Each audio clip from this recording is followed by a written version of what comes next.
Buon pomeriggio a tutti, intanto grazie di essere accorsi qui numerosi a questo incontro. Sono Ivano De Biasio e a nome di tutta la Fondazione Piccolo Rifugio porgo i saluti. Ringrazio tutti, amici, i nostri uomini e donne che sono venuti qui nella comunità del Piccolo Rifugio ad incontrarsi e ad incontrarci. L'occasione di vederci qui oggi pomeriggio è per una particolare ricorrenza. Oggi, 2 aprile, è la giornata mondiale sulla consapevolezza sull'autismo. È una giornata mondiale istituita nel 2007, dove tutte le varie organizzazioni, istituzioni, movimenti a livello mondiale si fermano in questa particolare giornata e cominciano a ragionare, a riflettere. Su questa consapevolezza mi soffermo momentaneamente su questo sostantivo femminile per ribadire com'è importante essere consapevoli, il che vuol dire leggere in maniera attenta e puntuale la realtà che ci circonda, di questi uomini, di queste donne, di queste famiglie, dei loro genitori, di tutti coloro che affrontano quotidianamente questa sfida. E oggi il fatto di affiancarci e camminare insieme in questo percorso, insieme a raggiungere questa consapevolezza, è proprio il modo con cui vorremmo approcciarci in maniera attenta, discreta, a questo percorso. Lo faremo attraverso una narrazione, alcuni racconti e anche alcune testimonianze. Questo per rendere proprio viva e incarnare anche il senso di quello che andremo ad affrontare, per capirlo, per intuirlo, ma anche per trovare insieme possibili risposte. Il Piccolo Rifugio in questo, umilmente, si affianca a questo percorso, cerca in qualche modo di dare il proprio contributo, come ognuno di voi dà il suo contributo. È un percorso non semplice, complesso, ma che ci stimola quotidianamente anche a generare nuove strade, nuove vie. L'occasione di vederci qui è proprio questa: pensare insieme, prendere sempre più maggior consapevolezza e riuscire insieme a trovare anche una strada possibile e percorribile. Ringraziamo un po' tutti coloro i quali si sono uniti a noi, al Piccolo Rifugio, per creare questa occasione di incontro. E ringraziamo fin da subito il parroco, che in qualche modo ci ha dato la possibilità di incontrarci qui in questa sala accogliente. Infatti vorrei chiamare appunto il parroco a salutarci in qualche modo per... Non è stato difficile dire di sì ad accogliere una iniziativa di questo genere, perché siamo amici con il Piccolo Rifugio e sono anche onorato di sapere che per loro sono un amico. Un po' mi ha fregato le considerazioni circa la parola consapevolezza, che è proprio una parola bella, che vorrei oggi allargare con un'altra parola, spiritualità, nel senso che essere consapevoli di ciò che si vive ha a che fare anche con convivere una spiritualità profonda, che vuol dire andare dentro la realtà, sapere quello che ci capita, conoscere e riconoscere anche Dio che abita dentro i nostri vissuti. Essere consapevoli è essere spirituali, e credo che in questa settimana ci faccia un sacco di bene cominciare a vivere questo atteggiamento di fondo. Grazie a voi per essere qui e grazie a tutti coloro che si sono dati da fare per questa iniziativa.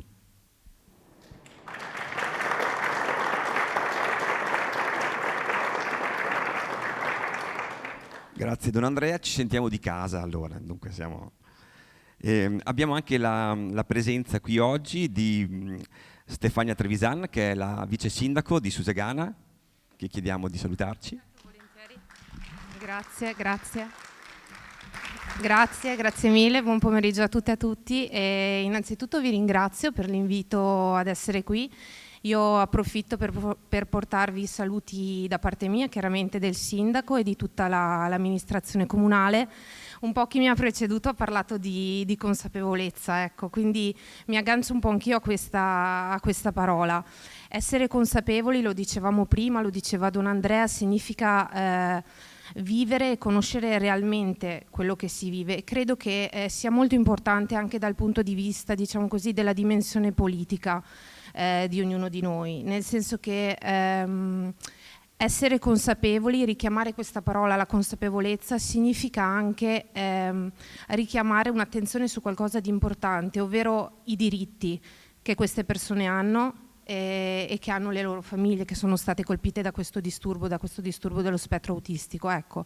Quindi momenti come questi sono davvero, davvero importanti, perché sì, oggi in tutto il territorio nazionale ci sono moltissime celebrazioni a riguardo, però lo sguardo deve essere posto al futuro e non fermarci solamente, diciamo così, alla giornata di ricorrenza. Ecco.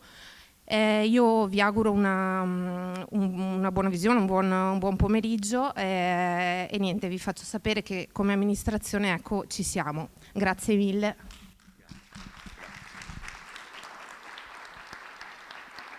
Grazie a Stefania.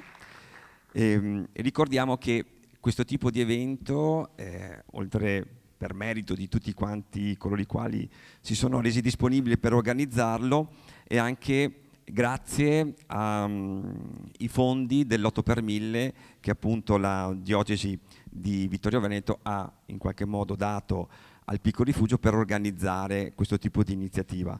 A tal proposito abbiamo chiesto appunto al direttore dell'ufficio di pastorale della salute della diocesi di Vittorio Veneto di venirci a trovare e di darci un saluto. Per quello chiamo appunto Gian Antonio Dei Tos a salutarci.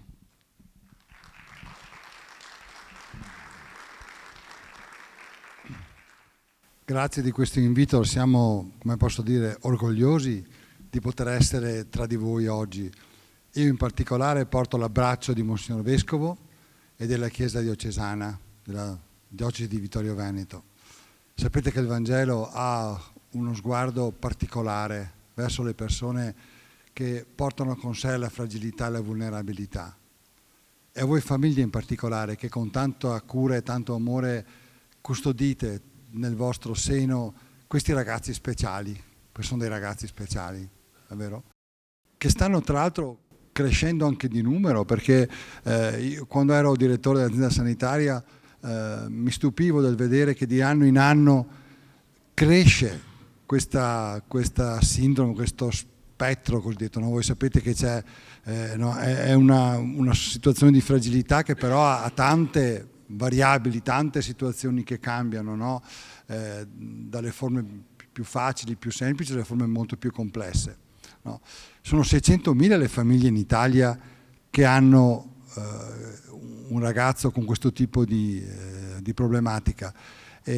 Uno ogni 77 ragazzi è portatore con varie forme, no? Con varie sfumature di questa sindrome, no? Di questa condizione. E solo nella nostra Marca noi ogni mese, provincia di Treviso, abbiamo 12 nuove diagnosi. Quindi vedete come cresce sempre più, no? Probabilmente non è soltanto il fatto che aumenta questo tipo di queste situazioni, ma forse anche noi diventiamo sempre più capaci nel fare una diagnosi precoce. Una volta ci si limitava a parlare di disturbi cognitivi in senso generico. Oggi sempre più ci si raffina, no? E si riesce anche a fare una diagnosi che sta entro il primo anno di vita. Questo è importante perché una diagnosi precoce vuol dire anche un trattamento precoce e anche quindi un contenimento di questi sintomi. Questo per quanto riguarda quello che può fare la medicina. Ma in realtà quello che conta, al di là di quello che può fare la scienza, quello che conta è la capacità che abbiamo di accogliere questi ragazzi, queste persone, no? Di farle sentire tra di noi, con noi, come noi, no? E questa è una cosa straordinaria che io ho visto crescere negli anni, no?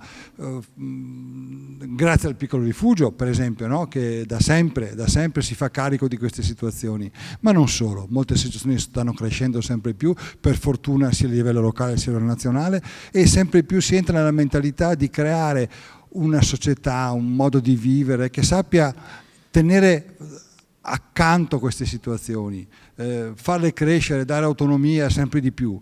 È una grande speranza, sapendo che per chi è anche credente, no? Dentro questa realtà della fragilità umana si nasconde anche in qualche modo l'amore di Dio, no? Il fatto che il Signore ha uno sguardo speciale, particolare per tutti quelli che in qualche modo sono portatori di questa fatica, di questa sofferenza. E in questo contesto anche la Chiesa nostra assicura anche una presenza che vuole essere concreta, vuole essere fattiva, ma anche una presenza con la preghiera, da questo punto di vista, nel ricordare tutti noi in questi momenti non sempre facili. Grazie.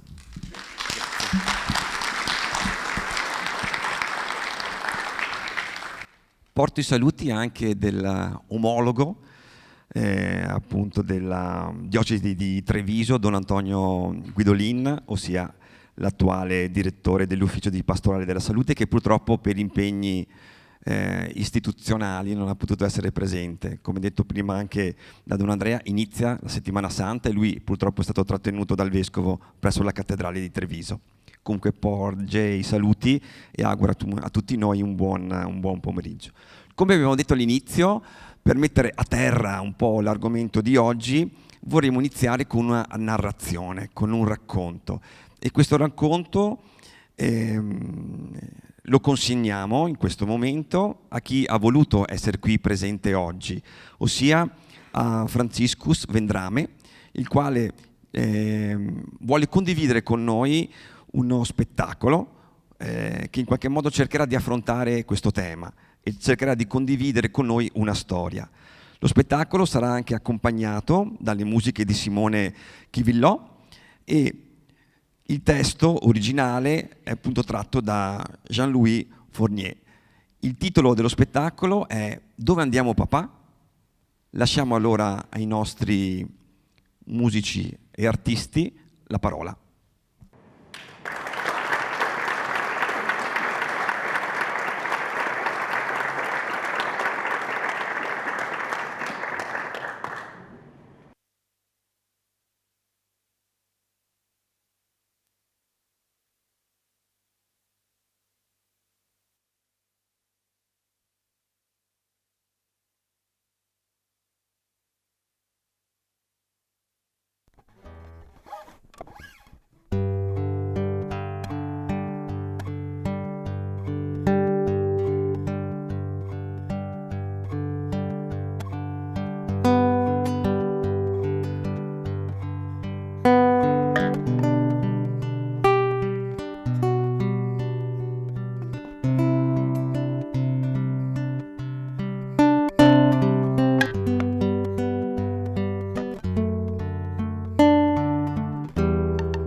Di fronte a un neonato rimaniamo estasiati.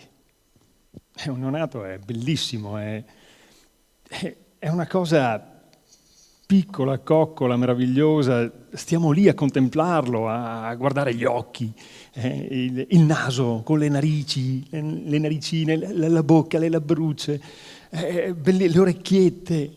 Stiamo lì a guardarlo, è fantastico. E troviamo qualcosa di noi dentro questa piccola creatura. Guardiamo le mani, contiamo le dita, 5, non 4 o 6, sono proprio 5. Ogni volta è un miracolo, per non parlare poi di tutto quello che c'è dentro, ancora più complicato, meraviglioso.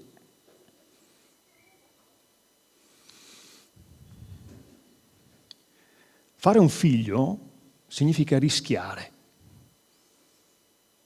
Non sempre si vince. Eppure continuiamo a farne. Ho letto da qualche parte che una donna qui sulla Terra mette al mondo un figlio ogni secondo. Ogni secondo, sono 60 figli al minuto, 3600 figli all'ora. Cioè bisogna trovarla e dire di smettere subito.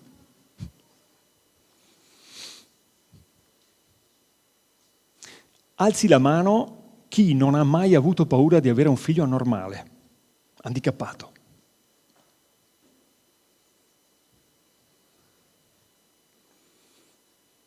Nessuno, eh? O quasi. Eppure ci si pensa. Ci pensa chiunque, come a un qualcosa di tremendo, di devastante, un terremoto, uno tsunami, che ne so, la fine del mondo. Ecco, io di fini del mondo ne ho avute 2.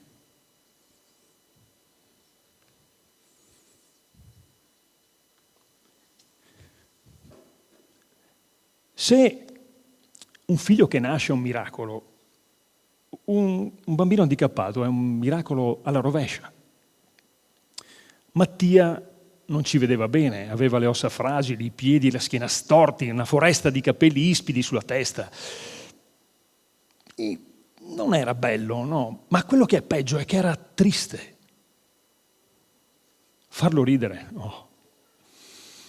Ripeteva tutto il giorno la stessa litania, oh là là Mattia, oh là là Mattia, oh là là Mattia. Poi a volte aveva delle crisi di pianto lancinanti, come se soffrisse per non riuscire a comunicare con noi. Ma noi abbiamo sempre avuto il sospetto che lui si rendesse conto del suo stato. Probabilmente pensava, dai, se l'avessi saputo non sarei certo venuto al mondo, no? Noi avremmo tanto voluto difenderlo dal destino atroce che si era accanito contro di lui, ma non potevamo farci niente, neanche consolarlo, neppure dirgli che lo amavamo così com'era, perché era anche sordo. Quando penso che sono io l'artefice dei giorni terribili che ha passato qui sulla terra, mi viene voglia di chiedergli scusa.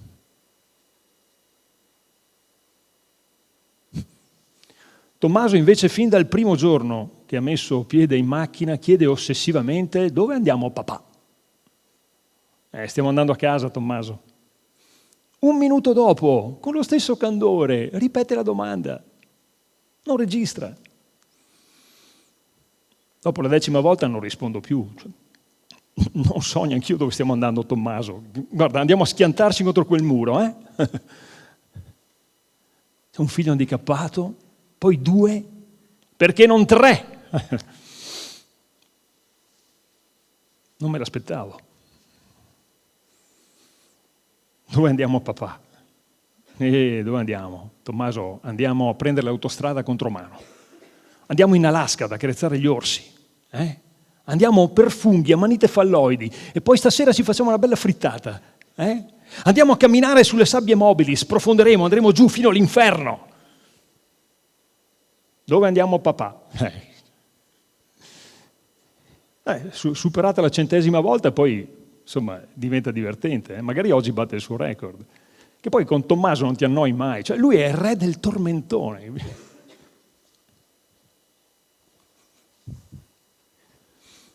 Un bambino handicappato non ha una vita molto divertente. Fin dall'inizio per lui si mette male, fin dal primo giorno in cui vede chine sulla sua culla 2 facce che lo guardano stravolte. Il papà e la mamma. Siamo stati noi a farlo? Non hanno l'aria proprio soddisfatta, A volte litigano tra di loro, si danno la colpa a vicenda e chiamano in causa, dopo attenta disamina dei reciproci alberi genealogici, un bisnonno, un vecchio zio alcolizzato, a volte si lasciano.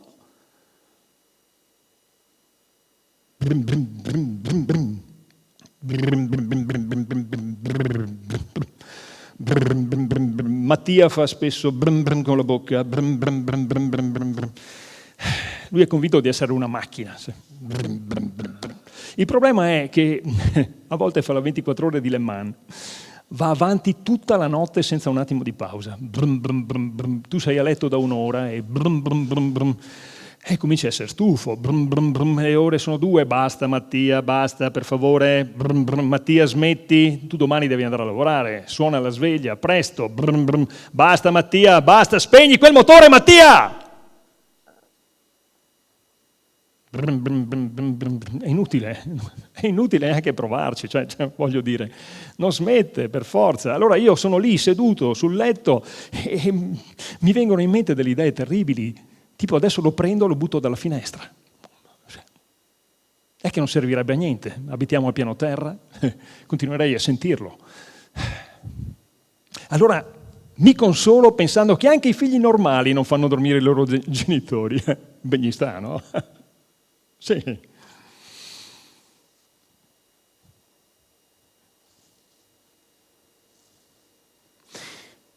Quando è nato Tommaso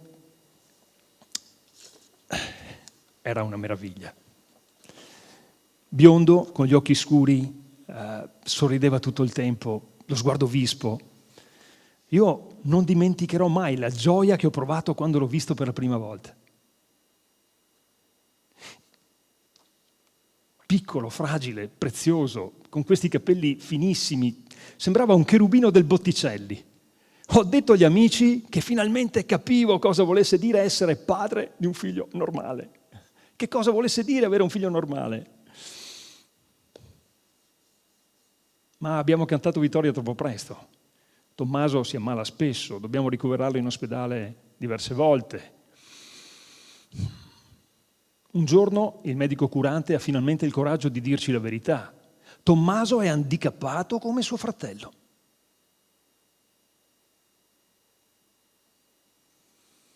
Tommaso è nato 2 anni dopo Mattia. L'ordine delle cose è ristabilito. Tommaso è destinato ogni giorno di più a somigliare a suo fratello. È la nostra seconda devastante fine del mondo.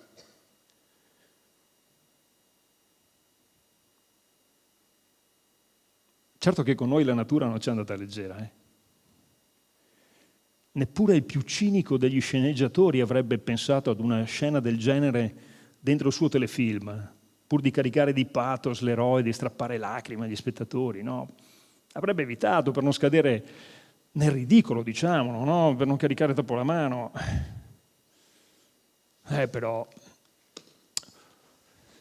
Però siete bravi. In che senso? No, siete bravi, cioè bravi, avete 2 figli così, bravi a far cosa? No, ma no, dai, non dire così, hai capito, no? Cioè, sei una persona veramente ammirevole. Ah, ecco.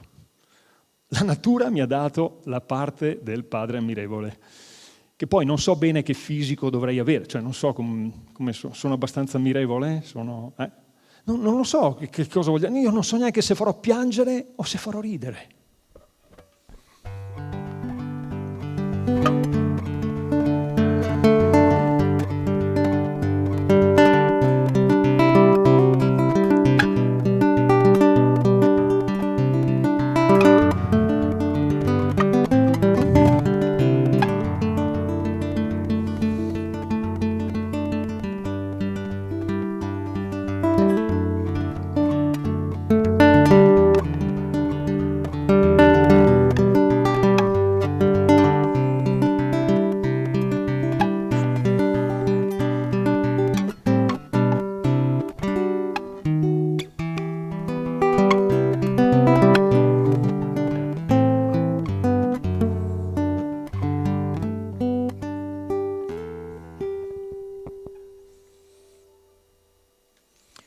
Dove andiamo, papà? A Lourdes andiamo. Tommaso si è messo a ridere come se avesse capito la battuta. Mia suocera, insieme alle sue amiche del burraco, ha tentato di convincermi a portare i miei figli a Lourdes. Confida nel miracolo. Oddio, è lontana Lourdes, sono 12 ore di treno fianco a fianco a 2 mociosi che non riescono a mettere insieme una frase. Magari saranno più loquaci al ritorno, ha detto la nonna. Non ha avuto il coraggio di aggiungere dopo il miracolo. Ad ogni modo non ci sarà nessun miracolo. Se, come ho sentito dire, che un figlio handicappato è una punizione divina, non si capisce perché la Vergine Maria dovrebbe darsi la pena di fare un miracolo. Di certo non vorrà interferire con delle decisioni prese su in alto, no? Dai. Poi Lourdes, hai presente Lourdes? Cioè, tutta la gente che c'è, processioni di giorno, di notte, con le candele, in mezzo alla confusione totale, ma stai scherzando? Poi rischierei di perderli e di non ritrovarli più. Forse è questo il miracolo.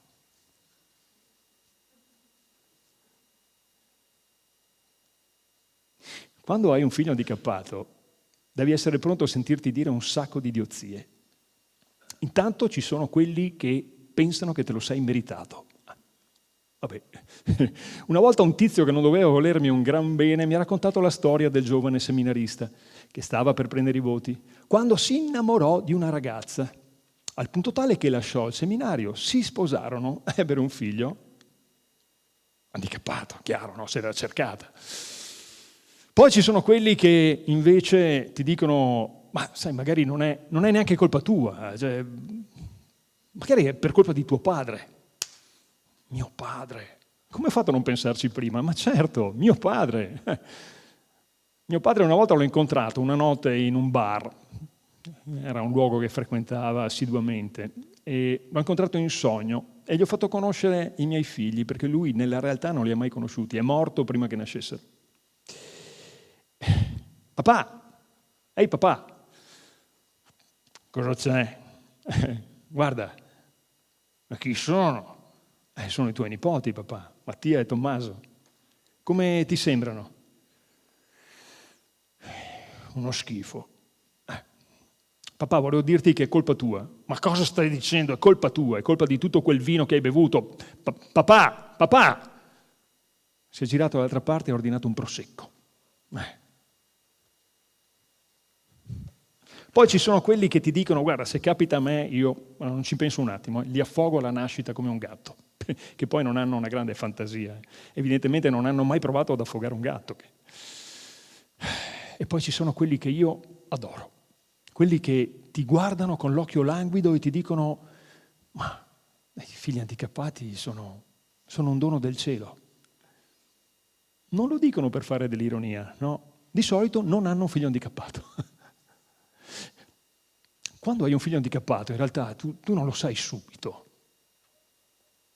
a meno che non abbia delle evidenti malformazioni fisiche, ma tu non lo sai subito. I miei, da piccoli, erano appena nati, erano come tutti gli altri, come gli altri non parlavano, come gli altri non mangiavano da soli, come gli altri non camminavano, come gli altri facevano dei sorrisi. Tommaso, perché Mattia no. Insomma, ecco, non lo sai subito, è un po' come ricevere un pacco a sorpresa, lo scopri un po' alla volta. E quando ricevi un pacco del genere ti viene voglia di dire grazie tante, signor cielo, non doveva disturbarsi, grazie.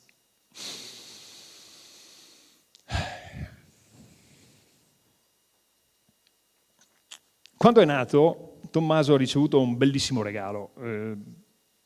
Era un set formato da un piatto, da un cucchiaino, un bicchiere, tutto in argento, bellissimo.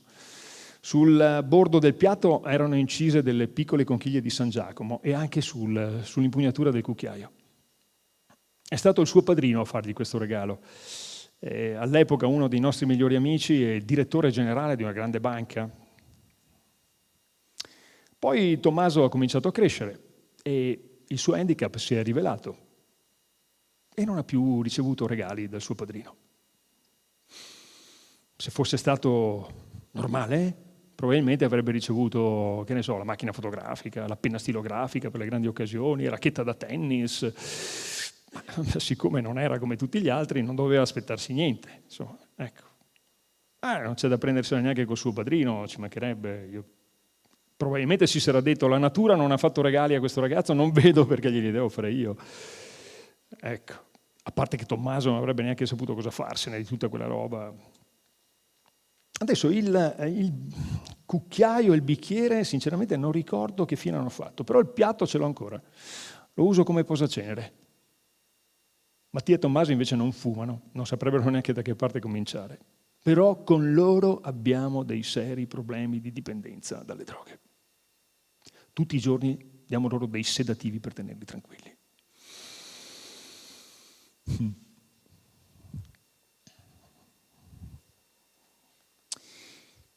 Il padre di un bambino handicappato deve avere la faccia da funerale.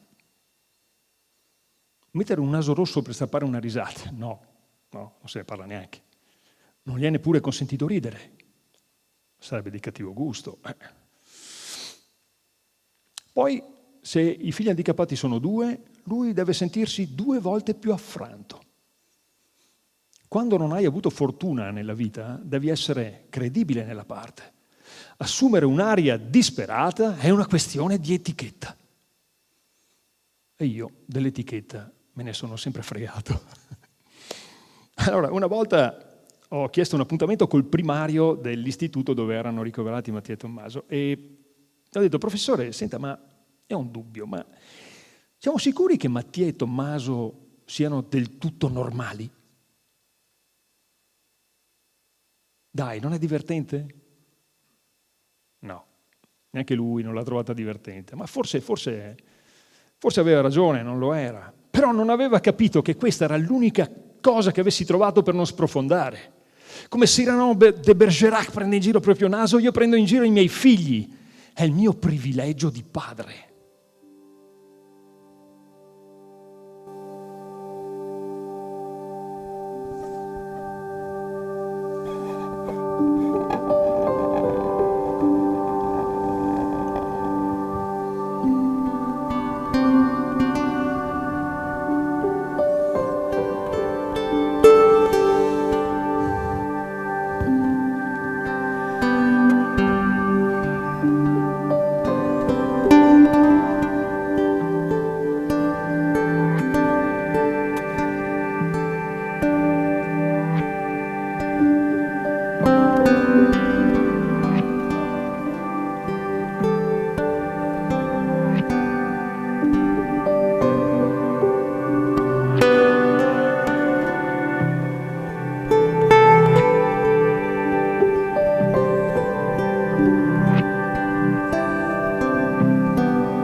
Un giorno entro in un negozio di giocattoli, eravamo sotto Natale, il periodo era quello, entro, mi piacciono un sacco i negozi di giocattoli, e le gru, le macchine da movimentazione terra, tutti quei giocattoli mi piacciono un sacco. Un commesso mi si avvicina, molto zelante, e mi chiede quanti anni hanno i suoi figli. Io sventatamente rispondo, Mattia 11 e Tommaso 9. Per Mattia il commesso mi consiglia il set del piccolo ingegnere, tutto necessario per realizzare una ricetrasmittente dalla batteria al microfono. Invece per Tommaso un bel gioco didattico, la cartina dell'Italia in 3D, tipo puzzle, con tutti i pezzi da mettere al loro posto, le montagne, le città, i fiumi, i laghi. Vede che io sono un po' perplesso, allora gioca al jolly, mi dice guardi che abbiamo anche il set del piccolo chimico, col quale, mi spiega, si possono realizzare in tutta sicurezza esplosioni e pirotecniche, cose meravigliose. Ok. Ora, intanto per un attimo cerco di capire come potrebbe essere una radio montata da Mattia o la cartina dell'Italia assemblata da Tommaso. Ma a questo punto perché non regalare ai miei figli il set del piccolo kamikaze? La cintura col tritolo, il detonatore, così per risolvere il problema definitivamente.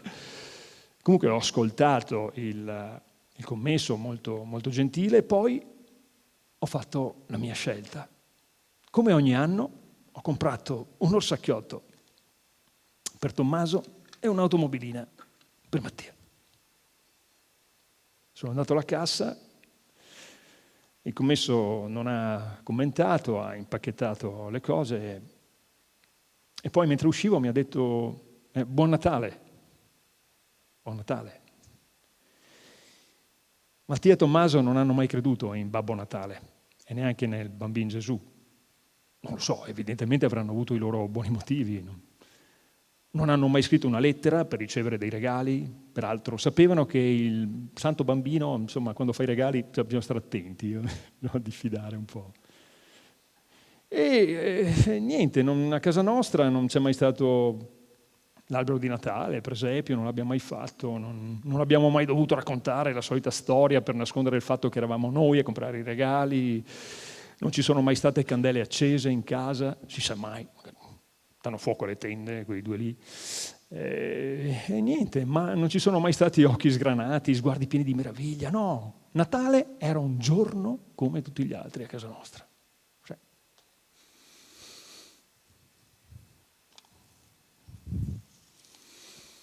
Quest'anno si cambia.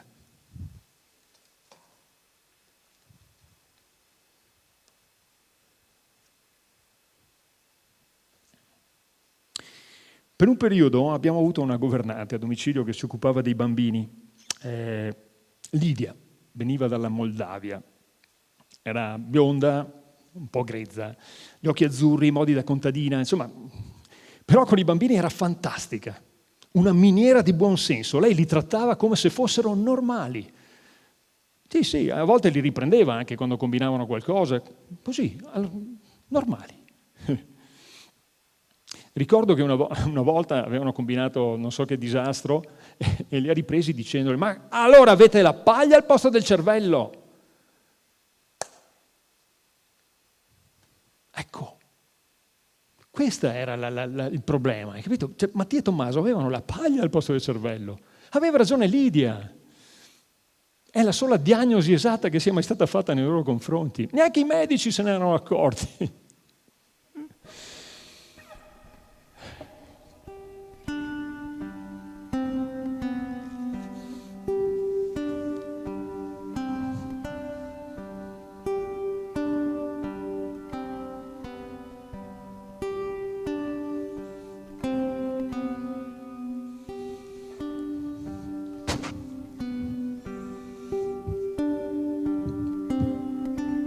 Cosa sogneranno i bambini con la paglia nel cervello? Che cosa sogneranno Mattia e Tommaso? Forse di notte sognano di essere normali. Anzi, di notte si prendono una meritata rivincita e sognano di essere dei geni. Di notte diventano ingegneri, intellettuali, ricercatori che sanno trovare tutto quello che si mettono in testa di ricercare. Di notte scoprono leggi e teoremi, formulano dei postulati, fanno calcoli complicatissimi che non finiscono più. Forse di notte parlano il greco e il latino. Ma non appena si fa giorno, per non insospettire nessuno e per amore del loro quieto vivere, ritornano handicappati.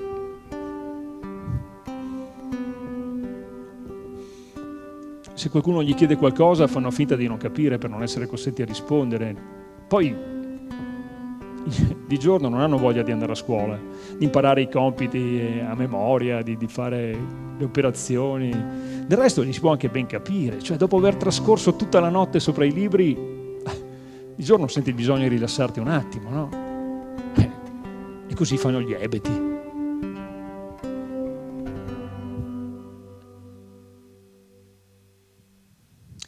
Allora, un giorno torno a casa prima del solito e Lidia era nella cameretta dei bambini, i lettini erano vuoti. In casa c'è uno strano silenzio. La finestra della camera è spalancata. Vado a vedere, vagamente insospettito. Guardo in giù, adesso abitiamo al 14° piano. Forse Lidia li ha buttati dalla finestra. Ce ne sono di queste storie sui giornali tutti i giorni, no? Allora la guardo fissa e le dico: ma Lidia, ma cosa ha fatto? Ha buttato i bambini dalla finestra. L'ho detto per scacciare il pensiero, per ridere. Lei mi guarda terrorizzata, allora insisto: Lidia, va bene che erano handicappati, ma buttarli dalla finestra non va bene, non si può fare. Lei è sempre paralizzata e incredula, non mi risponde, probabilmente le faccio anche paura. Allora corre nella nostra camera da letto e torna con i bambini, che naturalmente stanno bene. Mi guarda, è ancora un po' sconvolta e probabilmente pensa, non c'è da meravigliarsi se i figli di uno così non sono tanto normali.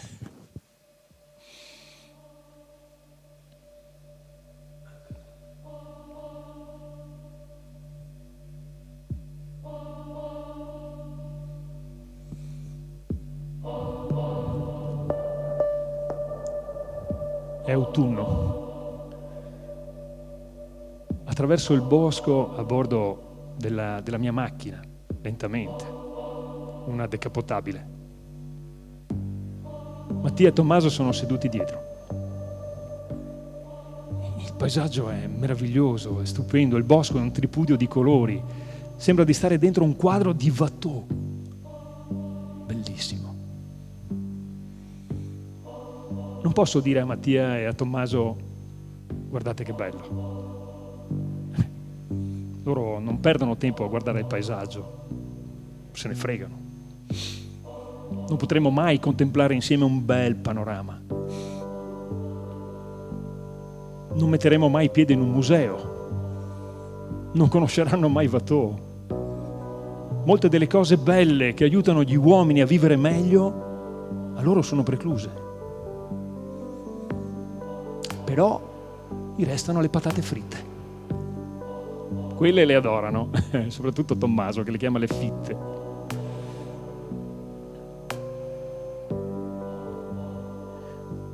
Quando sono in macchina con loro, a volte mi vengono delle strane idee. Mi verrebbe voglia di prendere 2 bottiglie, una di butano e una di whisky, e di scolarmele una dietro l'altra. Dico sempre che se avessi un grave incidente, forse sarebbe meglio per tutti, soprattutto per mia moglie. Sono sempre più intrattabile e i bambini crescendo sono sempre più difficili da gestire. Allora chiudo gli occhi e spingo il piede sull'acceleratore e cerco di tenerli chiusi il più a lungo possibile.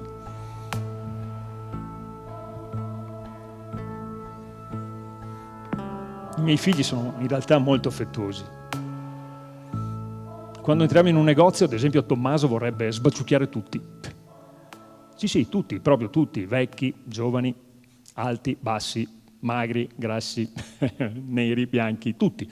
Lui vuole sbaciucchiare tutti ed è bellissima questa scena, quando questo frugoletto di 12 anni si avventa sulle persone e tenta di sbaciucchiare. Ci sono quelli che si tirano indietro, altri lasciano fare, poi si asciugano con il fazzoletto alla guancia, ti guardano e ti dicono... Sono carini, sì, sono carini i miei figli, certo. Loro non vedono il male da nessuna parte. Sono un po' come le creature pre-peccato originale. Quando tutti avevano un cuore d'oro, la natura era benigna, tutti i funghi erano commestibili e si potevano perfino accarezzare le tigri. Quando andiamo allo zoo, Tommaso vorrebbe sbaciucchiare pure quelle. Quando tirano la coda al gatto, stranamente questo non li graffia. Probabilmente pensa, dai, insomma, non ci stanno tanto con la testa, sono handicappati, insomma, bisogna capirli, no? Chissà se la tigre reagirebbe allo stesso modo se loro tirassero la coda. Credo che la prossima volta che andremo allo zoo faremo questo esperimento. Prima avviso la tigre,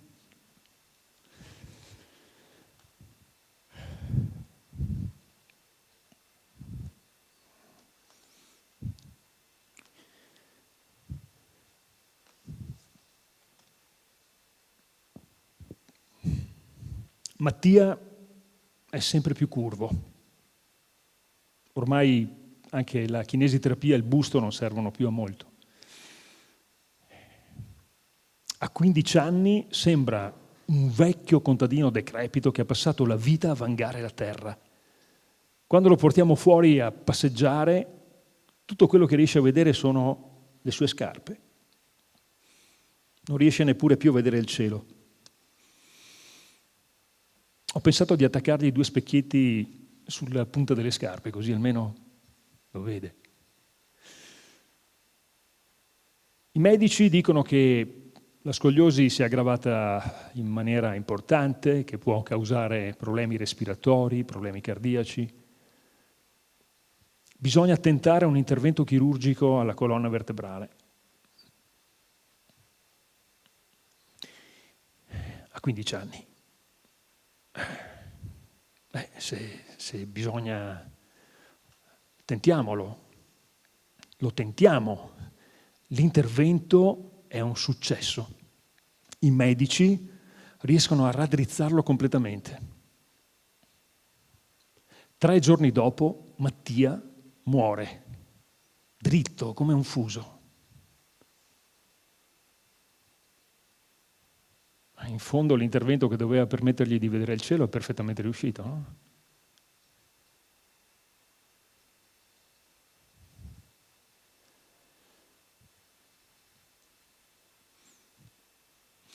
Non bisogna pensare che la morte di un bambino handicappato sia meno straziante. È straziante come quella di un bambino normale. È terribile la vita di chi ha fatto un breve passaggio qui sulla terra solo per soffrire. Si fatica a trattenere il ricordo di un suo sorriso.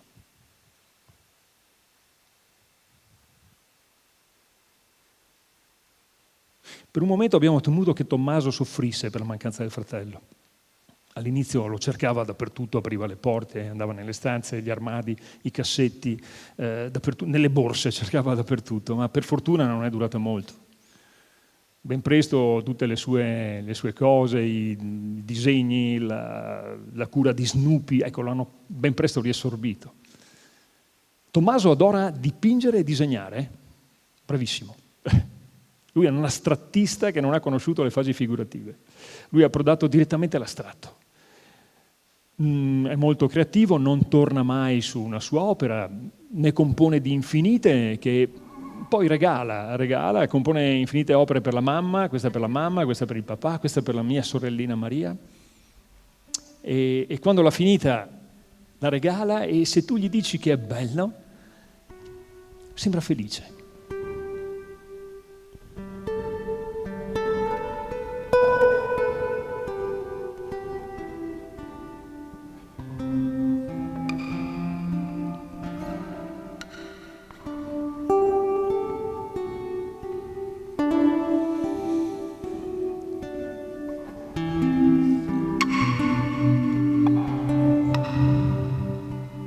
Quando penso a Mattia e a Tommaso mi vengono in mente 2 uccellini arruffati, non certo delle aquile o dei pavoni, ma dei passerotti. Dai loro giacconi blu scuro spuntavano 2 zampette da canarino. Ricordo quando facevamo loro la doccia, la loro pelle chiara, quasi trasparente, violacea, come quella degli uccellini prima che mettano le piume. Degli uccellini avevano anche il cervello. Mi mancavano solo le ali. Peccato. Tommaso avrebbe potuto tagliare la corda molto prima e lasciarsi alle spalle un mondo che non era fatto per lui.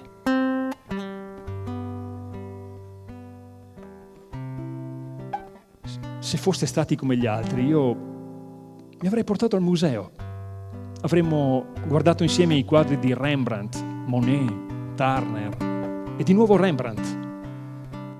Se foste stati come gli altri, vi avrei regalato dei dischi di musica classica. Avremmo ascoltato insieme Mozart, Bach, Beethoven e di nuovo Mozart.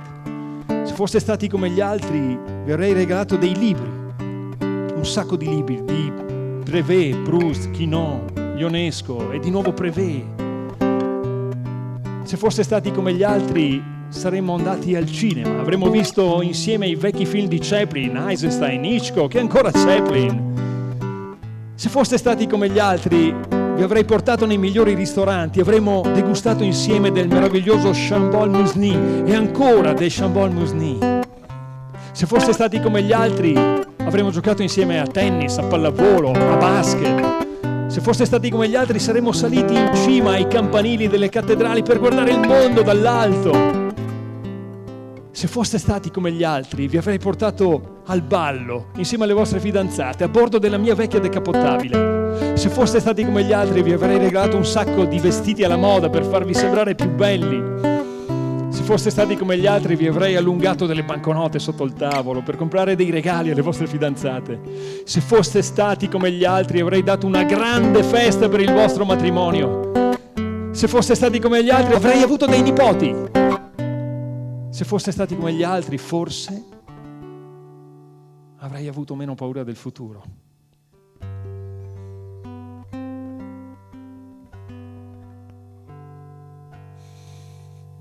Ma se foste stati come gli altri, sareste stati come tutti, no?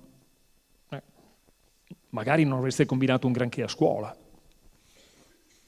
non avreste trovato lavoro, che ne so, magari sareste diventati dei delinquenti, avreste truccato il tubo di scarico del motorino per fare un chiasso assordante per le strade, magari sareste diventati dei fan di Achille Lauro, magari avreste sposato una cretina, magari avreste divorziato, forse avreste avuto dei figli handicappati. Insomma, l'abbiamo scampata bella, eh?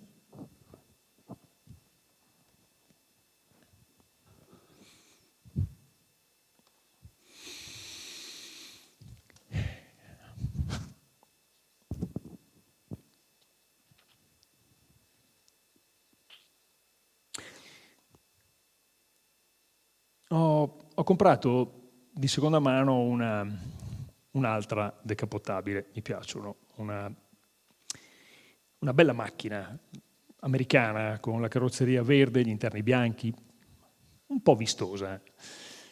Decidiamo di inaugurare questo acquisto andando in Portogallo e con noi viene anche Tommaso, vedrà l'oceano.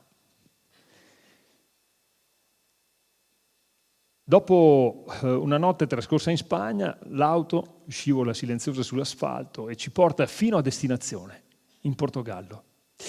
L'albergo è bianchissimo, e il mare è blu, il sole sul mare crea una luce abbacinante, meraviglioso, sembra di stare in Africa, è bellissimo. Faccio scendere Tommaso, guarda l'albergo, è contento. Istituto. No, Tommaso non è istituto. È convinto di essere tornato all'istituto. Forse è una gag, cerca solo di farci ridere un po'. L'albergo è molto formale, troppo. Infatti tutti i dipendenti indossano una divisa bordeaux con i bottoni dorati, i camerieri hanno tutti la targhetta col loro nome, Tommaso vuole sbaciucchiare tutti, lo trattano come un principe. Uno dei momenti più divertenti è alla sera, a tavola, quando il maître passa per i tavoli a togliere i piatti di rappresentanza e allora Tommaso si attacca al piatto. No, il piatto no, il piatto no. È convinto che se gli tolgono il piatto salta la cena. Tommaso è terrorizzato dall'oceano, dal rumore che fanno i cavalloni sulla spiaggia. Terrorizzato. Allora cerco di aiutarlo a vincere questa paura, lo prendo con me sotto braccio, entriamo camminando pian pianino, lui si aggrappa a me, buca quasi la pelle, non dimenticherò mai la faccia terrorizzata di Tommaso dentro l'acqua. Un giorno trova finalmente il modo di porre fine a questo supplizio. Urlando a squarciagola per coprire il rumore dei cavalloni, grida «Cacca!». Di fronte all'urgenza esco subito dall'acqua, lo porto fuori, ma appena sono fuori mi rendo conto che non è vero niente. Sono commosso. Ogni tanto si accende qualche scintilla dentro questo cervellino di uccellino. Tommaso sa mentire.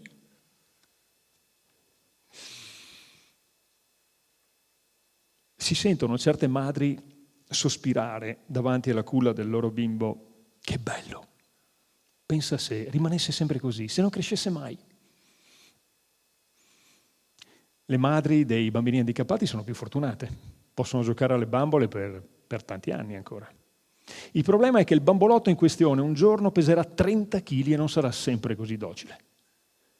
I padri invece iniziano a interessarsi ai figli quando sono già più grandi, quando sono curiosi, fanno le prime domande. L'unica domanda che è toccata a me è: dove andiamo, papà? Il regalo più bello che puoi fare a un bambino è soddisfare le sue curiosità, trasmettergli il gusto delle cose belle. E io non ho avuto questo privilegio con Mattia e Tommaso. Mi sarebbe piaciuto fare il maestro, insegnare loro le cose senza annoiarli.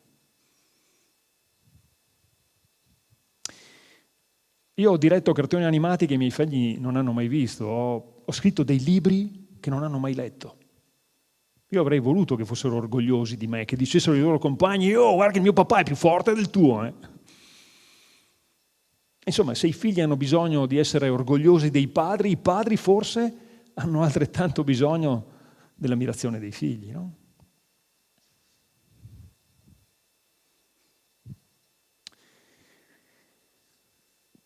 Tommaso non sta bene. Ultimamente neanche i tranquillanti servono più a molto. A volte ha delle crisi terribili e in alcuni periodi dell'anno siamo costretti a internarlo in un ospedale psichiatrico. La prossima settimana andremo a trovarlo, così pranzeremo insieme. E visto che sarà di nuovo Natale, ho detto all'educatrice che mi piacerebbe portare dei regali per gli ospiti. Ma cosa? Mi ha detto che ultimamente ascoltano musica di ogni tipo, anche musica classica. Un ragazzo che è figlio di genitori musicisti, lui ascolta Mozart tutto il giorno. E allora ho pensato alle variazioni Goldberg.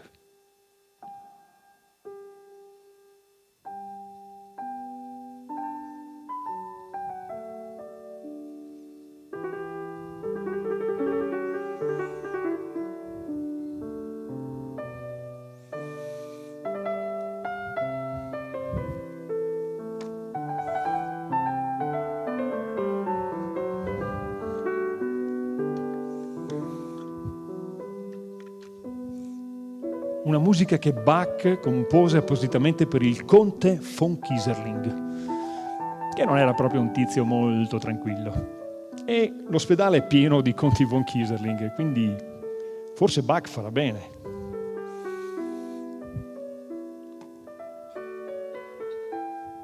Quindi porterò il disco e l'educatrice proverà a fare questo esperimento. Pensa se un giorno Bach potesse sostituire il Prozac.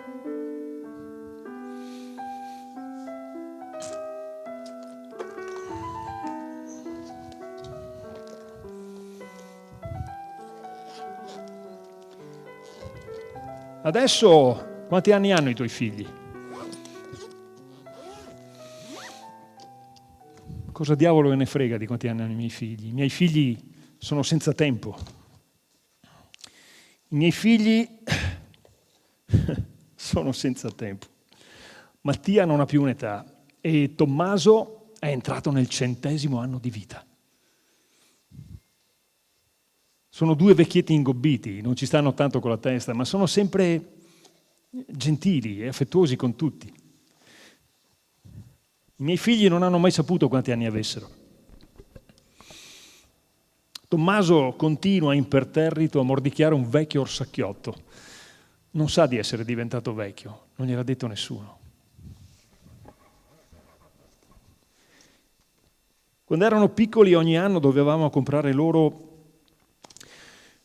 le scarpe di un numero in più. E mentre il piede cresceva, il loro quoziente intellettivo rimaneva lo stesso. Anzi, negli anni è addirittura sceso, hanno fatto progressi al contrario loro. Quando hai un figlio che per tutta la vita gioca con l'orsacchiotto, per certi versi rimani giovane, per sempre. Non sai più tanto bene chi sei. Io non so più tanto bene chi sono. Non so più tanto bene dove sto andando, non so quanti anni ho. Mi sento parte di una gigantesca farsa. Non sono una persona seria. Non prendo le cose seriamente. Mi ostino a scrivere e a dire delle sciocchezze. La strada che ho preso non va da nessuna parte. La mia vita finisce in un vicolo cieco.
Grazie. Simone Chivilò alla chitarra, il maestro di musica che mi ha accompagnato. Grazie Simone. Grazie a voi, siete stati meravigliosi. Grazie.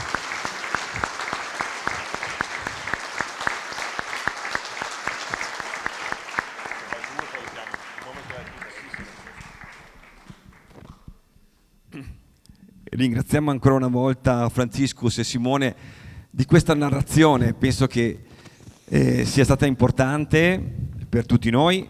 Penso che questo abbia contribuito molto a prendere maggior consapevolezza in questo tempo di chi e di come si vive l'esperienza, no, di genitore, e di come questa esperienza in qualche modo possa toccare anche noi. Penso che un po' di vuoto nello stomaco a tutti quanti noi è arrivato. Vorremmo continuare questo tipo di incontro qui oggi, anche condividendo altre esperienze e altre narrazioni. Abbiamo chiesto anche appunto di unirsi a noi alcuni rappresentanti di alcune associazioni che vivono il territorio e vivono anche questo tipo di esperienza. Abbiamo invitato, e chiedo appunto di salire sul palco, la presidente dell'associazione genitori della nostra famiglia di Conegliano, la signora Luisa Tosello, che ringraziamo di essere qui presente. La faccio accomodare.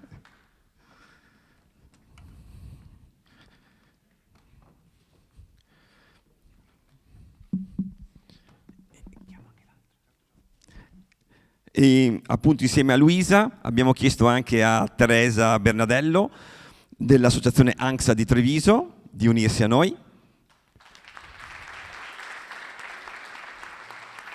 Ben arrivata. Prego, prego. Ci sediamo insieme. Anche se siamo dall'alto è come se fossimo in famiglia, dunque. No. Abbiamo chiesto appunto alle presenti qui di condividere un po' la loro esperienza, anche facendo parte appunto di alcune associazioni, così per portare un po' anche il loro punto di vista e anche, non so, una reazione un po' a caldo rispetto a quanto abbiamo ascoltato e visto in questo spettacolo. Dunque do a voi il microfono per una condivisione. Grazie. Parti tu. Allora, intanto grazie di essere qua in questa giornata particolare che non dovrebbe esserlo, nel senso che una giornata dedicata ma che dovrebbe rivivere negli altri 364 giorni, nel senso che pensiamoci oggi ma viviamola tutti i giorni, la consapevolezza non è una cosa di oggi ma di tutti i giorni. E da mamma, allora parlerei prima della mia esperienza di mamma, perché se io sono la presidente dell'associazione, sta roba così ridondante, è perché comunque io sono una mamma, prima di tutto. Io ho 3 figli, dai 27 ai 18, quindi Pierpaolo di 27, Alice di 24 e Leonardo che ne farà 18 la prossima settimana. E Leonardo è il brigante che mi ha catapultato nel mondo nel mondo che ha un po' descritto il monologo di prima. Mentre ascoltavo quel monologo mi sono rivista tanto, anche se io devo dire la verità, quando ho cominciato a contare le dita della mano di mio figlio ne ho trovate 6 e non 5, per esempio. E mano a mano che cresceva abbiamo scoperto tanto di lui e ci ha fatto scoprire tante cose che non ci saremmo mai aspettati di scoprire. Ci ha fatto diventare, dopo un grande spavento, dopo un grande dolore, nel sentire parole che non avevamo mai sentito prima, lui non era il primogenito, per cui le differenze si notavano piano piano, però insomma la vita va avanti e bisogna viverla pienamente tutti i giorni, anche perché la fortuna di Leonardo è di avere fratelli, per cui noi genitori dobbiamo esserci per Leonardo e per i fratelli, perché siamo una famiglia ed è già una grande fortuna non essere scoppiati ed essere ancora qua a battagliare fra di noi, anzi più andiamo avanti più battagliamo fortunatamente. E io mentre ascoltavo le parole di Priva ero molto toccata da una parola che mi urtava un pochino, devo confessarlo, che era handicappato. A me questa parola lacera profondamente. Io sono del 1970, quest'anno farò 53 anni e quando ero piccola andavo a scuola, ho cominciato la prima elementare nel 76, si parlava molto di handicappati e l'idea dell'handicappato di 50 anni fa ormai è molto diversa dalla persona con disabilità che viviamo noi. C'è stata una grande evoluzione culturale, c'è tanto da fare, ma è stato anche fatto tanto.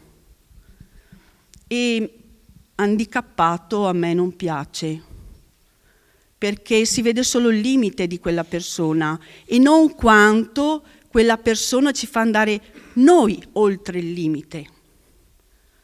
Le difficoltà dei nostri figli, di Leonardo, mi hanno fatto crescere tanto come donna, come mamma, come moglie, e lo stesso è successo per i fratelli, e lo stesso è successo per mio marito. Quindi la lettura può essere invertita, rovesciata completamente. Credo che non è da augurare a nessuno, ma la disabilità è anche una grande opportunità di crescita. E se noi riusciamo a trovare un posto, una collocazione, una dignità di vita, una quotidianità, una serenità a loro e cioè ai nostri figli e a noi famiglie, c'è posto per tutti. Perché quando stanno bene le persone che non ce la fanno, che hanno una fragilità, stanno ancora meglio gli altri. Quindi ne godremo tutti alla fine.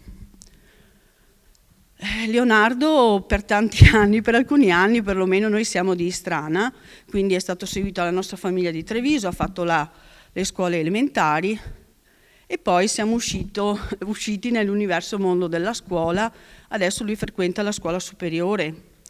È un ragazzo che riassume in sé tante diagnosi, non ha una diagnosi sola.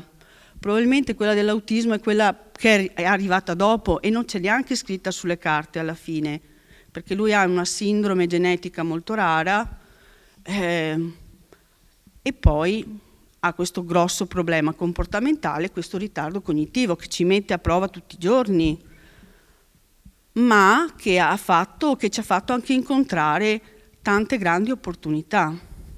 Leonardo va a scuola tutti i giorni e al sabato non sta neanche in classe per la maggior parte del tempo perché non riesce.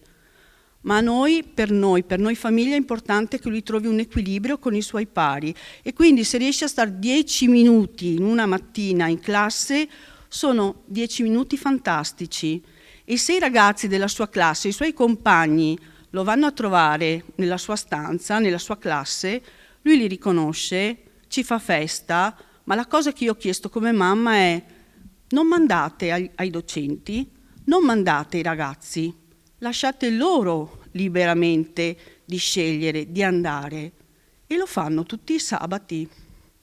Io sono grata a questi ragazzi, io non li conosco nome per nome, ma vedo i loro occhi buoni e il loro atto sincero, quindi credo che fondamentalmente siamo passati da quell'handicappato, quindi da quell'essere al di fuori di, ad aver creato in tutto questo tempo, con grande fatica, comunque una comunità accogliente e attenta.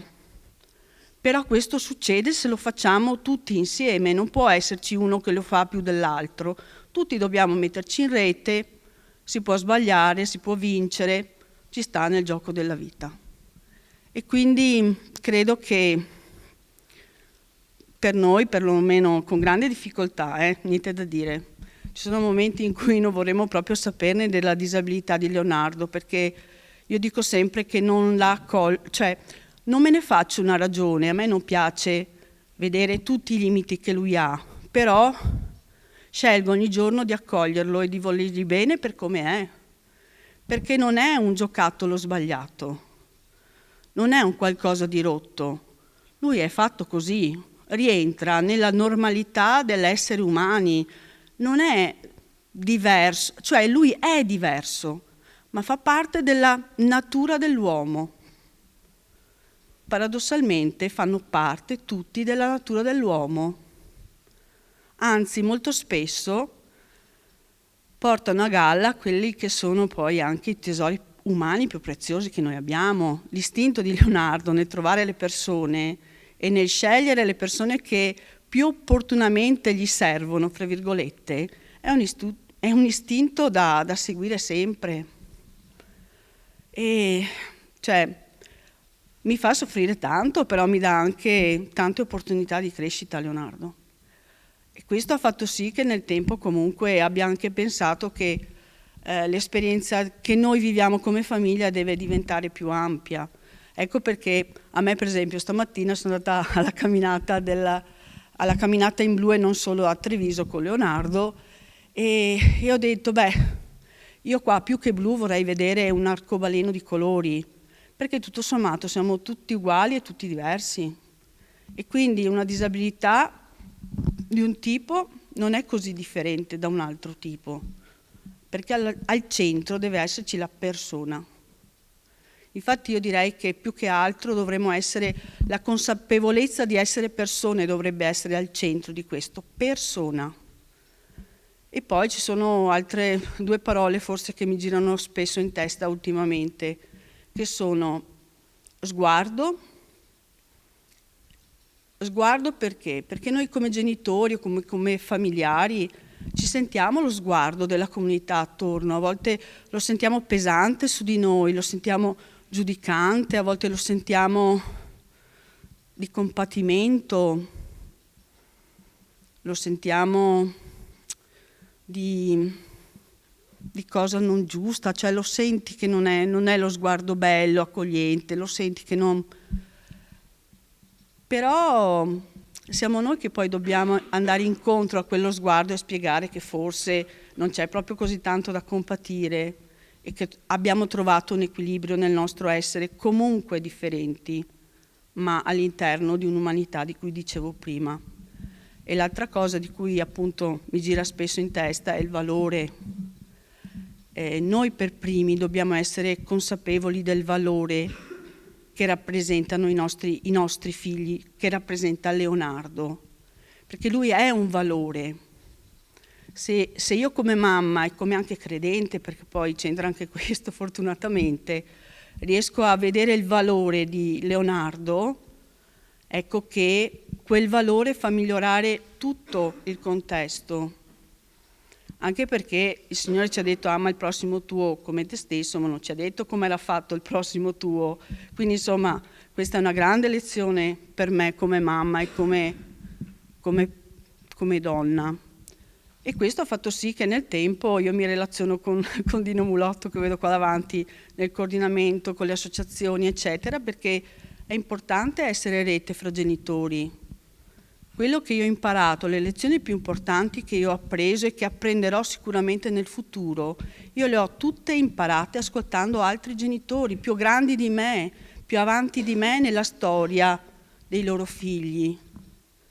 E io non so se ne faccio tesoro, ascolto, metto da parte, quando serve ho le perle nello zaino, o perlomeno non ho la soluzione, però ho degli input su cui lavorare, credo per tutti noi genitori, familiari, educatori, operatori, è importante mettere queste perle nello zaino e farle diventare ricchezza. Non ho altro da dirvi. Grazie.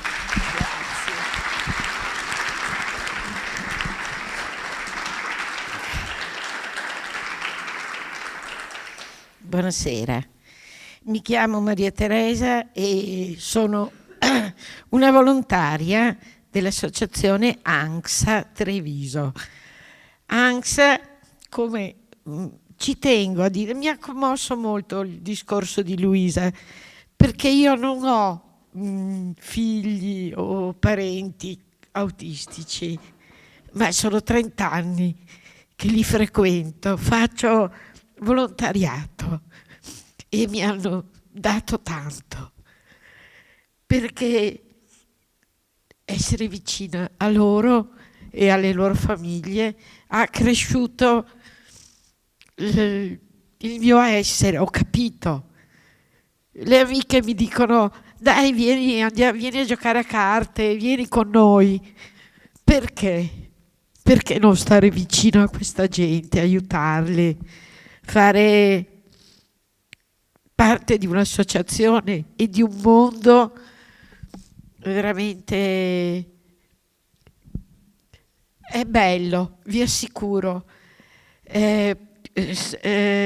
cercare di comprendere, perché l'autismo, noi come ANXA abbiamo cambiato. ANXA vuol dire Associazione Nazionale Genitori Soggetti Autistici. È la più grande associazione d'Italia che si occupa di autismo.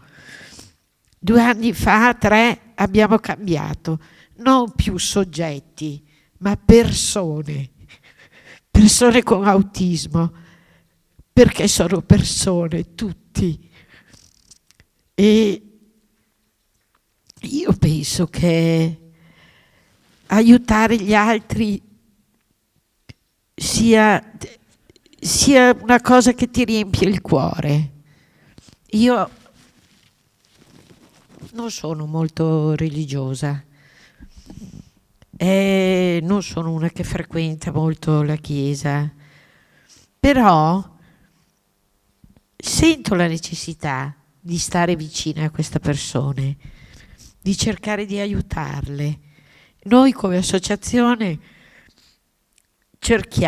abbiamo costruito un ambiente sereno per i ragazzi. Noi adesso abbiamo aperto già da 3 anni, 4, una pasticceria dove i ragazzi, 7-8 ragazzi, finita la scuola non avevano nulla da fare, o andavano al liceo ma non erano abbastanza gravi, o stavano a casa, bei ragazzi, sani, ma diversi.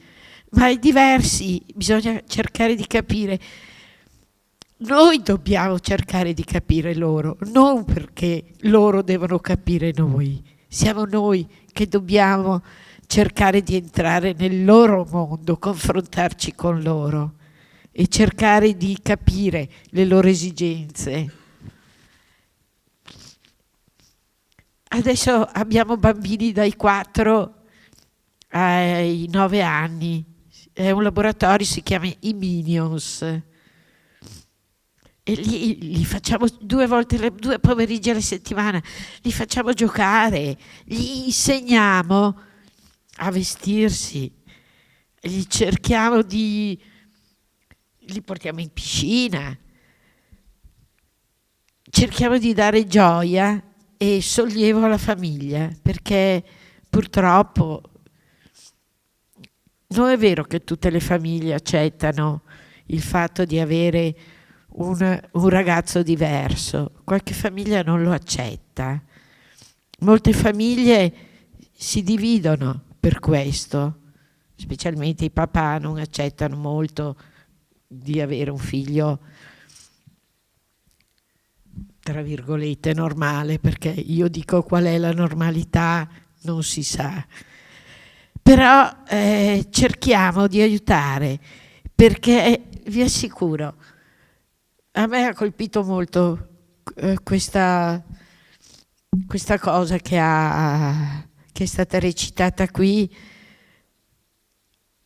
Mi ha veramente colpito, sono rimasta addolorata di questa cosa che io non ho avuto, però mi immedesimo nelle famiglie, in queste famiglie che tutti i giorni devono affrontare delle realtà. Ieri abbiamo avuto a Treviso un convegno dove varie personalità dell'ULSS, del comune, è venuta la dottoressa Lanzarin della regione, tutti promettono, tutti dicono si farà, faremo, daremo, ma non è così facile. Non è facile per le famiglie affrontare tutti i giorni le realtà. Il Covid ci ha messo davanti poi delle realtà veramente molto dolorose, famiglie che non ce la facevano, famiglie che non ricevevano lo stipendio da 6-7 mesi e avevano i figli che dovevano essere accompagnati, portati fuori. È stato molto doloroso e questo ci ha fatto capire molte cose, che è molto importante stare vicino alle famiglie, aiutare i ragazzi sicuramente, ma le famiglie hanno bisogno di essere supportate e sostenute, questo sì. Scusatemi la mia commozione, ma prima la PS, poi quello che ha detto Luisa mi ha toccato tanto, proprio. E io sono solo una volontaria, ma ritengo di essere molto fortunata di essere vicina a queste persone. Grazie.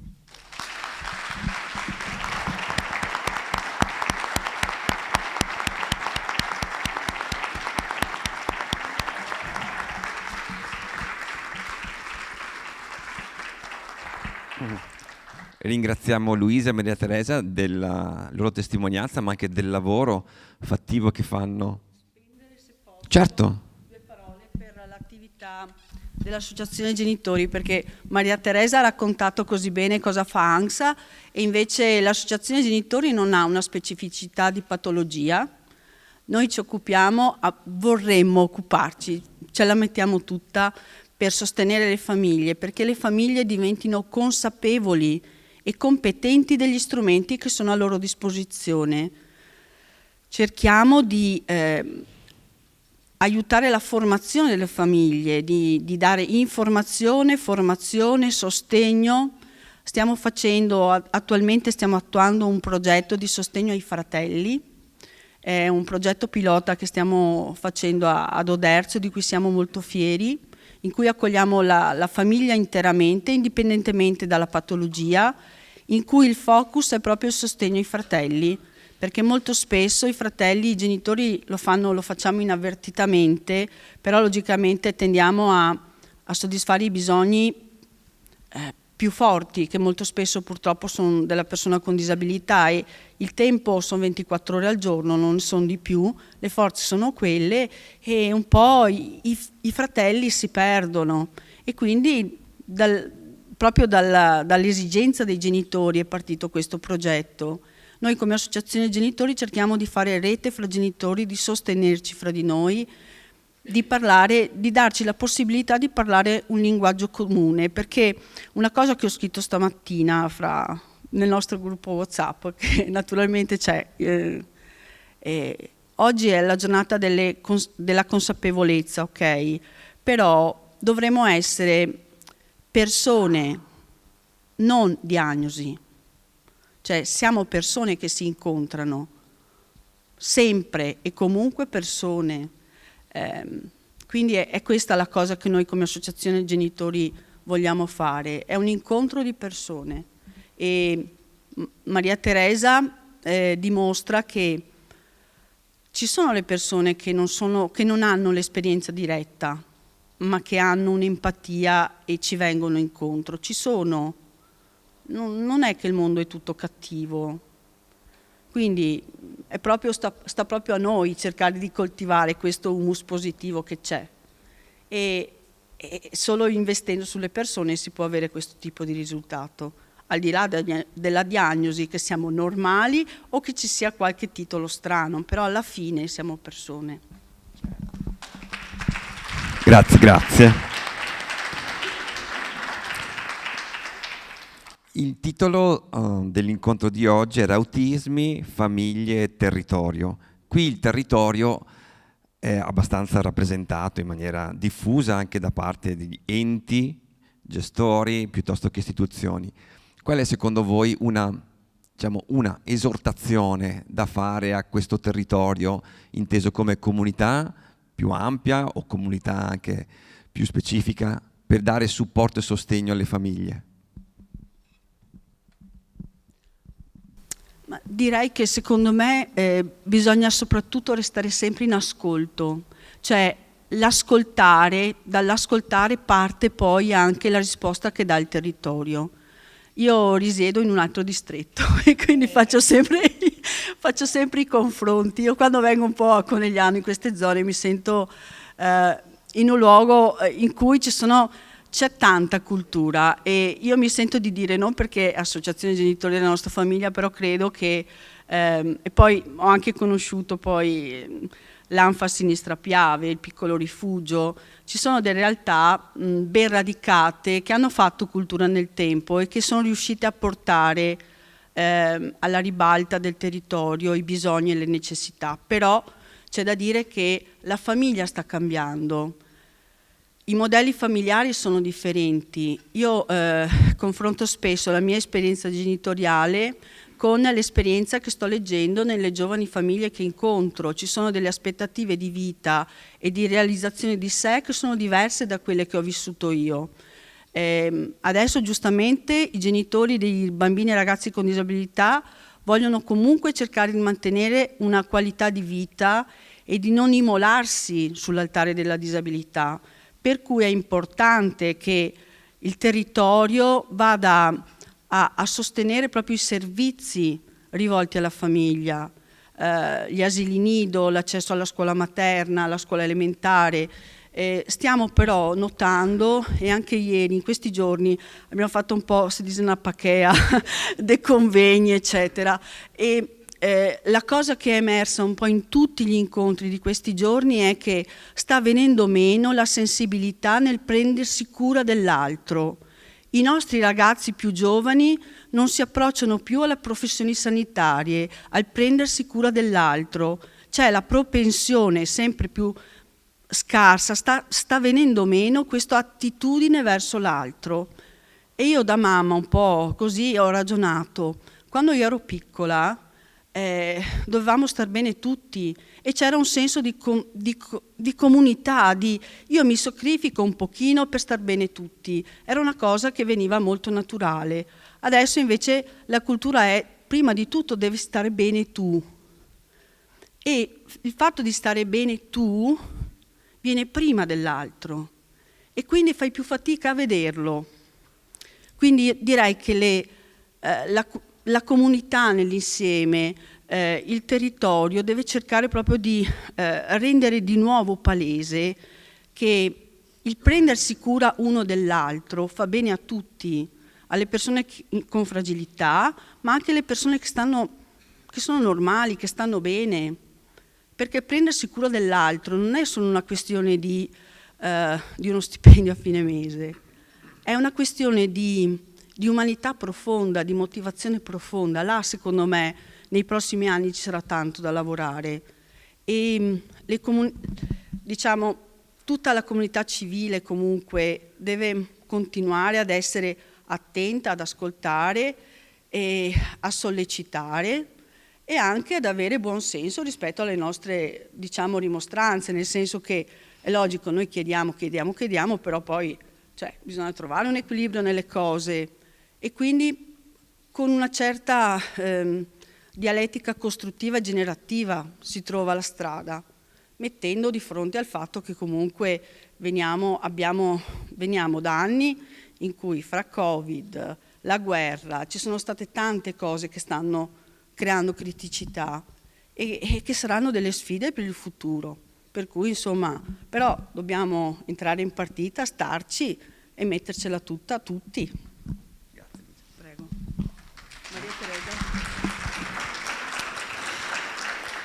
Io penso che è importante continuare a combattere con le istituzioni in primis perché io capisco che per loro non è sempre facile, però promettono. Io dico solo questo, dopo non so se è il 6º piano di zona che frequento, sono invitata come associazione. Lo scorso anno io mi sono alzata e ho detto: signori, noi chiedevamo queste cose 20 anni fa, sono 20 anni che noi chiediamo queste cose e non le abbiamo ancora avute. È venuto hanno fatto delle serate per le elezioni regionali, siamo stati invitati e io sono andata lì con una carta e ho detto: cosa veniamo a parlare, a chiedere? Noi queste cose le abbiamo chieste in regione, le abbiamo chieste sempre 20 anni fa, 10 anni fa, 5 anni fa. Comunque qualcosa si sta muovendo, bisogna dire. Per anni c'è stato il silenzio più assoluto, adesso diciamo qualcosa comincia, c'è un tavolo per l'autismo in regione, siamo 16 associazioni che si sono raggruppate e hanno costituito un CAV, cioè praticamente ci sono 2 o 3 persone che vanno in regione a questo tavolo a rappresentare tutte le associazioni, queste 16 sono del Veneto. E qualcosa si muove lentamente, ma bisogna non perdere mai la speranza di poter arrivare un giorno a far capire a questa gente che non è che le necessità non ci sono e lo Stato deve provvedere ad aiutare questa gente, perché hanno diritto di avere supporto, di avere, per esempio, Covid, quando siamo stati in lockdown ci telefonavano, manderemo, faremo. Non abbiamo... Se telefonavano, faremo, come va? Va male, sono chiusi in casa. Questi ragazzi non possono stare chiusi in casa. E allora abbiamo avuto il permesso, anche se nessuno poteva uscire. Alcuni ragazzi hanno avuto il permesso col tutor di uscire. Ma bisogna sempre, mai stancarsi, mai e poi mai. Perché solo così si riesce a portare avanti dei discorsi, dei progetti, di far capire a questa gente le necessità, perché loro dicono sì, bello, bravi, cosa ci dicono? Quando andiamo là a portare i nostri progetti, bravi, che bello, come siete bravi, sì. L'importante è che non costino a noi. Che sì, certo, sì. Comunque speriamo, noi ci auguriamo sempre per il meglio. Bene, ringraziamo, grazie. A presto allora. Sì. Grazie di tutto e del lavoro. Buon lavoro.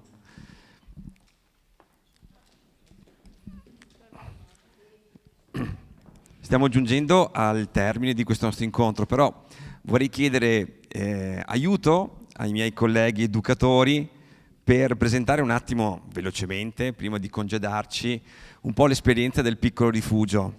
Dunque, Nicola, che è uno dei nostri educatori, c'è già la clac che ti sta annunciando.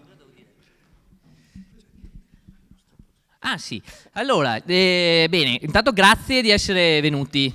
Non ci aspettavamo così tante persone, quindi grazie di essere qua.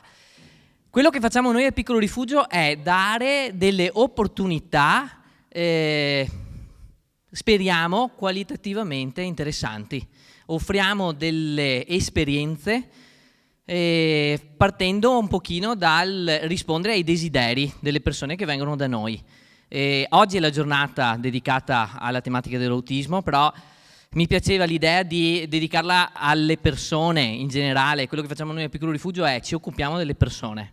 E ci occupiamo sia di noi, nel senso che ci prendiamo cura un po' di tutte le persone che entrano al rifugio, ci prendiamo cura anche dei volontari, ci prendiamo cura degli ospiti, che alcuni sono qui con noi oggi, e da qualche tempo abbiamo iniziato a avventurarci un po' nel mondo dell'autismo, che è un mondo complesso, favoloso da scoprire dal punto di vista tecnico per quello che può essere il nostro lavoro, perché ti mette in discussione tutto quello che tu sapevi fino a ieri.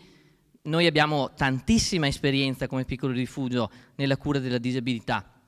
Io personalmente ho 20 anni di esperienza nella disabilità.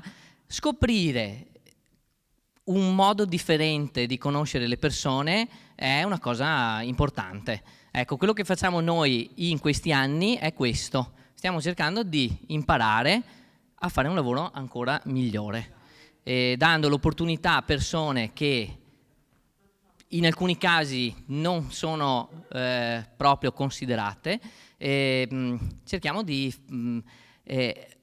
dargli l'opportunità di vivere delle esperienze nuove, esperienze diverse da quelle che ci sono adesso nel territorio.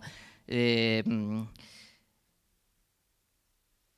comune c'è, gli enti ci sono, ci siamo anche noi, ci sono tutti. Quello che volevamo fare oggi era: venite a vedere cosa vuol dire, venite a vedere che si può fare. Ecco, venite a vedere che si può fare. Bene, speriamo di esserci riusciti a farvi vedere che si può fare. Ottimo.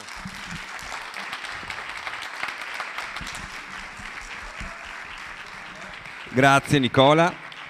Bene, siamo giunti al termine di questo nostro incontro. Ringraziamo ancora tutti voi per essere stati qui insieme a noi. Ringraziamo chi ci ha allietato dello spettacolo con il nostro Franciscus e Simone. Dunque un applauso ancora per averci stimolato e aiutato a prendere questa maggior consapevolezza. Ringraziamo anche Tenda TV che ci ha in qualche modo accompagnato in questa giornata. Per chi volesse c'è la possibilità di rivedere lo spettacolo nei canali YouTube, in modo da poter in qualche modo apprezzare maggiormente anche il contributo dello spettacolo. Grazie appunto alla presenza del comune di Susegane che ci ha aiutato e accompagnato in questo percorso, alla diocesi di Vittorio Veneto che ha reso possibile, grazie ai fondi dell'8 per 1000, questo tipo di incontro. Grazie ancora a tutti, arrivederci.